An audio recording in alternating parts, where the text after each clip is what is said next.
Microsoft, one of the companies that have changed technology. Microsoft is known to be the world's most valuable company by market share. In today's episode, we'll discuss how a Harvard dropout made a deal with the already established IBM, but to be among the giants. The year is 1975. Bill decided to drop out of Harvard to start Microsoft. By the 1980s, Microsoft was a small 5-year-old firm. A huge portion of their success is due to a deal with IBM that helped propel them into the big leagues. IBM was an established company with a 70-year history.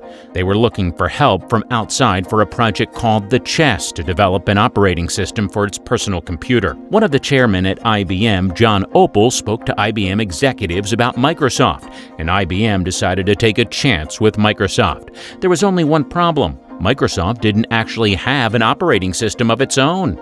Bill knew chances like this don't come often. IBM would not wait around for Microsoft to build their software, but Bill had a plan. Gates carefully stipulated that Microsoft would license their product to IBM, not outright sell it. Microsoft expected to be paid on a per-copy royalty basis. IBM, feeling there was opportunity enough for everyone to do well, agreed. On November 6th, Microsoft and IBM officially signed the contract, which immediately paid Microsoft $700,000 to start. But the team at Microsoft was running behind schedule.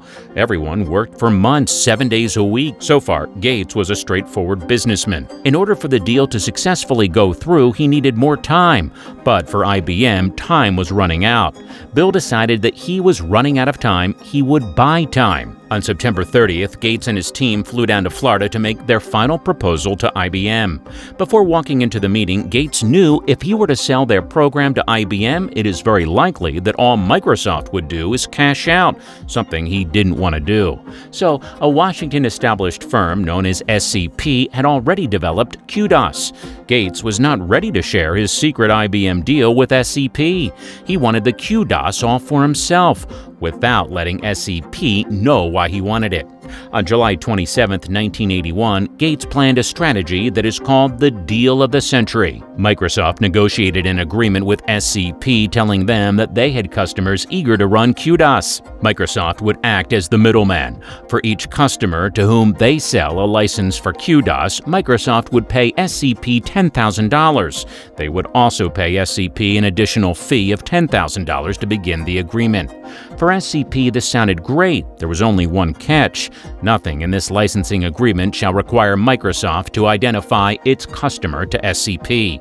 In reality, Microsoft did not have a line of customers. They just had the biggest fish of all, IBM.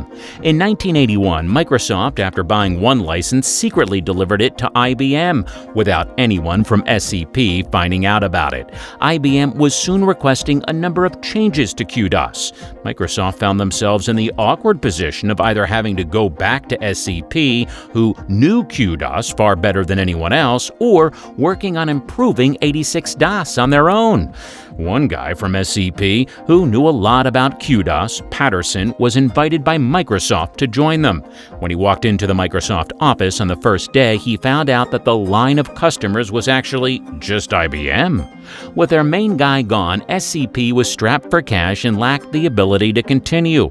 Gates offered SCP a sum of $50,000 for QDOS. This time, though, Microsoft would not be buying an exclusive license, but the software itself. The founder, Rod Brock, had no choice. There wasn't much he could have done with QDOS himself. He signed the agreement, making Microsoft the sole owner of QDOS. Microsoft went back and forth with IBM 300 times, making changes to QDOS, which was now called MS-DOS. When the final version of MS-DOS was approved by IBM in 1991, Microsoft made more than $200 million within a year. Because the MS-DOS was not exclusive to IBM, it became one of Microsoft's most profitable products ever. The operating system was not only used in all IBM computers, but also became the go-to operating system for almost every personal computer on the market.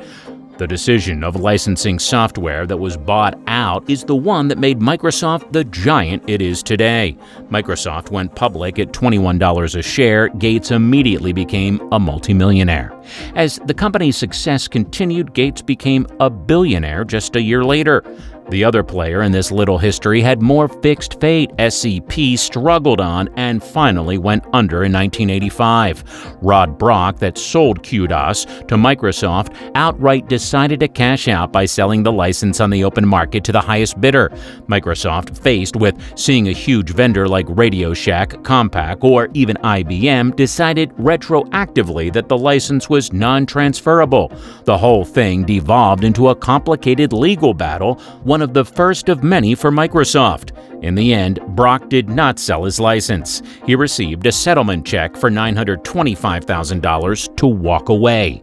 In 1983, Microsoft's revenues exceeded $55 million. The IBM deal effectively launched Microsoft we know today. The real genius of Microsoft's contract with IBM, however, was that it gave Microsoft lasting control over MS-DOS, QDOS clone. Until next time, have a good one.